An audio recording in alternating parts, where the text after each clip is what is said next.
6월 26일 금요일 고린도전서 15장 20절로 34절 부활을 기다리는 삶입니다. 사람은 결국 자신이 믿는 미래를 따라서 살아갑니다. 시험에 합격할 미래를 믿는 학생은 오늘 공부합니다. 많은 수확을 믿는 농부는 오늘 씨를 뿌립니다. 미래를 믿지 않는 사람은 현재에 투자하지 않습니다. 지금 사도께서도 같은 말씀을 하고 계십니다. 그리스도인이 세상 사람들과 다른 삶을 사는 이유는 착해서가 아닙니다. 우리가 믿는 미래가 다르기 때문입니다. 우리는 예수 그리스도의 부활을 믿습니다. 그래서 우리의 부활도 믿습니다. 그렇게 부활, 곧 영원한 생명을 믿고 있기에 오늘을 다르게 살 수 있게 됩니다. 오늘 본문에서 사도께서는 부활이 우리의 삶을 어떻게 바꾸는지 세 단계로 나누어 설명하십니다. 20절로 22절입니다. 그러나 이제 그리스도께서 죽은 자 가운데서 다시 살아나사 잠자는 자들의 첫 열매가 되셨도다. 사망이 한 사람으로 말미암았으니 죽은 자의 부활도 한 사람으로 말미암는도다. 아담 안에서 모든 사람이 죽은 것 같이 그리스도 안에서 모든 사람이 삶을 얻으리라. 20절은 그러나 이제 라는 전환의 언어로 시작됩니다. 앞에서는 만일 부활이 없다면 이라는 전제로 말씀하셨죠. 부활이 없다면 완전한 어두움이었습니다. 믿음도 헛되고 전도도 헛되며 우리가 여전히 죄 가운데 있고 잠든 자들은 영영 사라진 어두움뿐이다 말씀하셨습니다.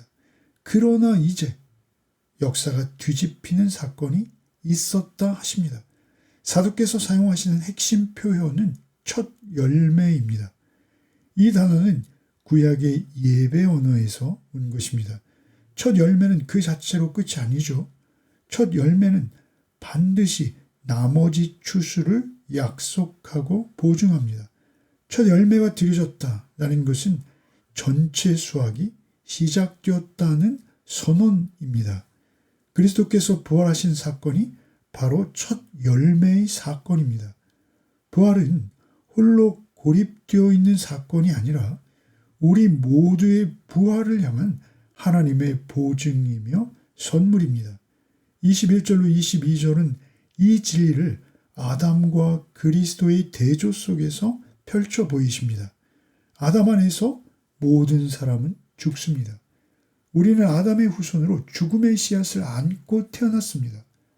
그러나 그리스도 안에서, 즉 두 번째 아담 안에서 모든 사람은 새 생명을 얻었습니다. 부활의 복음은 단순히 죽어도 살아난다는 위로가 아닙니다. 아담 안에 있던 나의 정체성, 곧 나의 옛 신분이 그리스도 안에서 새로운 신분으로, 새로운 존재로 옮겨졌다는 선언입니다. 우리는 이제 아담의 자손으로 사는 것이 아니라 부활하신 그리스도 안에 있는 자로 삽니다. 이 전환을 우리가 믿는다면 우리의 오늘의 삶이 달라질 수밖에 없는 것입니다. 23절로 28절입니다. 그러나 각각 자기 차례대로 드리니 먼저는 첫 열매인 그리스도요, 다음에는 그가 강림하실 때 그리스도에게 속한 자요, 그 후에는 마지막이니 그가 모든 통치와 모든 권세와 능력을 멸하시고 나라를 아버지 하나님께 바칠 때라. 그가 모든 원수를 그 발 아래 둘 때까지 반드시 왕 노릇하시리니 맨 나중에 멸망받을 원수는 사망이니라. 만물을 그의 발 아래 두셨다 하셨으니 만물을 아래 두신다 말씀하실 때 만물을 그의 아래에 두신 이가 그 중에 들지 아니한 것이 분명하도다. 만물을 그에게 복종하게 하실 때에는 아들 자신도 그때 만물을 자기에게 복종하게 하신 이에게 복종하게 되리니 이는 하나님이 만유의 주로서 만유 안에 계시려 하심이라. 사도께서는 이제 부활의 최종적인 결과를 보여주십니다. 많은 사람들이 부활을 개인적인 문제로만 생각합니다.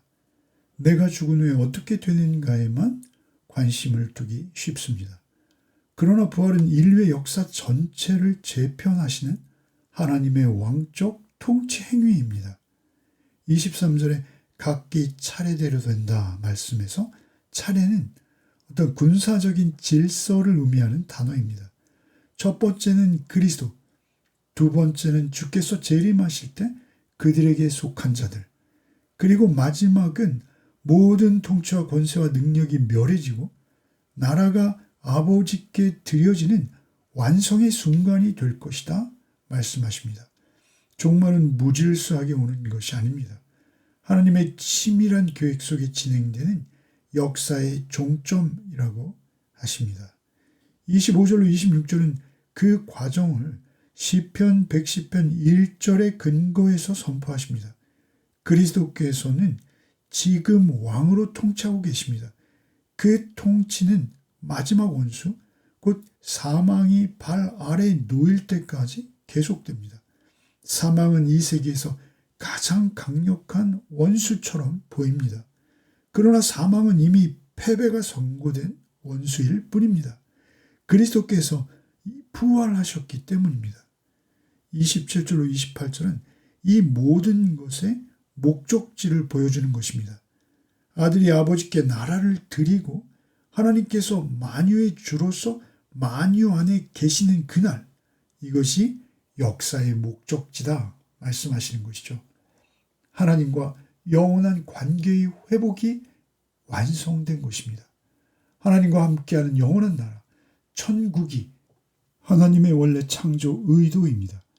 하나님께서 모든 것 안에 모두와 함께 충만히 계시는 상태가 회복된 것입니다.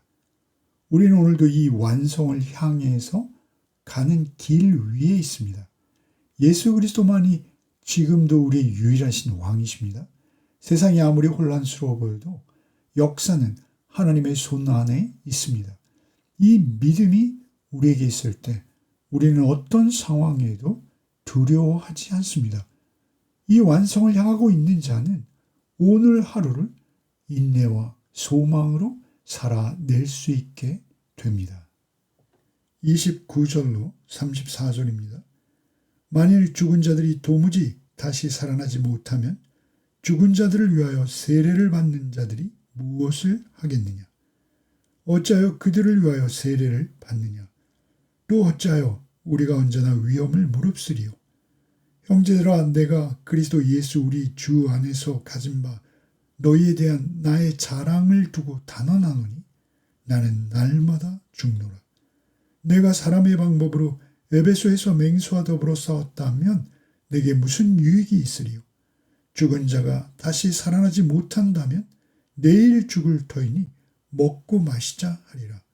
속지 말라. 악한 동무들은 선한 행실을 더럽히나니 깨어 의를 행하고 죄를 짓지 말라. 하나님을 알지 못하는 자가 있기로 내가 너희를 부끄럽게 하기 위하여 말하노라. 29절에 죽은 자를 위하여 세례를 받는다 라는 표현은 다양한 해석이 있습니다. 어떤 해석이 되었든 사도의 핵심적인 논점은 하나입니다. 만일 부활이 없다면 그것이 다 무슨 의미가 있느냐 물으신 것입니다. 부활이 없다면 어떤 신앙행위도 그 근거를 잃어버린다 하십니다. 30절로 32절에 사도께서는 자신의 삶을 부활신앙으로 살아가는 자의 모델로 제시하십니다. 특별히 나는 날마다 죽노라 선언하십니다. 이것은 과장이 아니십니다. 사도께서는 매일 목숨을 걸고 복음을 전도하셨습니다. 에베소에서 맹수와 싸웠다. 이 표현은 극한 위험을 표현하신 것입니다. 사도께서는 만일 죽은 자가 다시 살아나지 못한다면 내가 왜 이런 고난을 감수하겠느냐? 차라리 먹고 마시자라고 하지 않겠느냐? 이렇게 반문하십니다. 부활이 없다면 이 세상에서의 즐거움이 유일한 생의 목적이 되고 맙니다. 그러나 사도께서는 그렇게 살지 않았다 말씀하시는 것이죠. 오히려 날마다 죽으면서 살았다 하십니다. 왜입니까? 부활이 참이요 진리이기 때문입니다. 부활신앙은 사도의 삶 전체를 다시 조직하게 한 사건입니다. 무엇을 위해 시간을 쓸 것인지, 무엇을 포기할 수 있는지, 어떤 위험도 감수할 수 있는지, 이 모든 것이 부활신앙의 유무에 따라 결정됩니다. 34절과 34절은 경고함으로 마무리됩니다. 속지 말라, 악한 동무들은 선한 행실을 더럽힌다 하십니다. 여기서 악한 동무는 부활이 없다는 교우들, 친구들입니다. 그들의 주장이 고린도 교회 전체에 영향을 끼치고 있었습니다. 바울 사도의 처방은 단호하십니다. 깨어 의를 행하고 죄를 짓지 말라. 부활신앙을 가진 자는 하나님의 의를 행하는 삶을 삽니다. 부활신앙은 예배당 안에 머물지 않습니다. 하나님의 의로우심이 그가 살아가는 과정에서, 가정에서, 직장에서, 사람을 대하는 태도에서, 돈과 시간을 쓰는 선택에서 부활을 믿는 사람은 드러나고야 만다 하십니다. 오늘 본문은 우리에게 묻고 있습니다. 무엇을 위해 살고 있습니까? 지금 내가 내 삶의 전부로 여기는 것이 무엇인지 물으시는 것입니다. 우리의 욕망은 늘 세상을 향하려 할 수 있습니다. 사도께서는 날마다 죽는다 하셨습니다. 내가 주님 안에서 새로운 부활 생명을 얻었다면 세상에 대해서는 날마다 자기를 부인하고 자신을 죽이며 하나님의 의를 따라 산다라는 것이죠.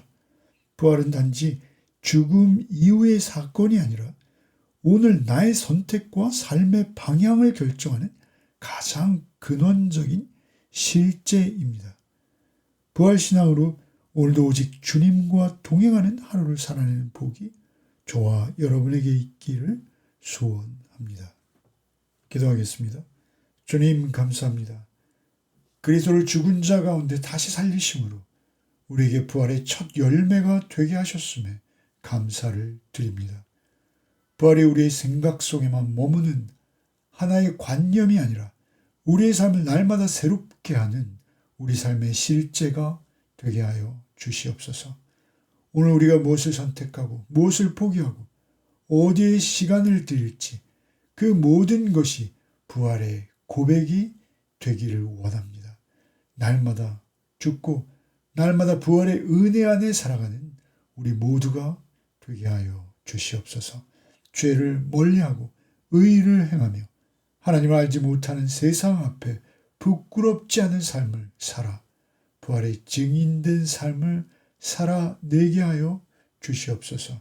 우리에게는 힘과 능이 없사오니 오직 성령님께서 우리 안에 동행하사 이 땅에서 하루하루의 삶이 부활의 증인으로서의 삶이 되게 하여 주시옵소서. 나를 위해 죽으시고 다시 살아나신 예수 그리스도의 이름 받들어 기도하옵나이다.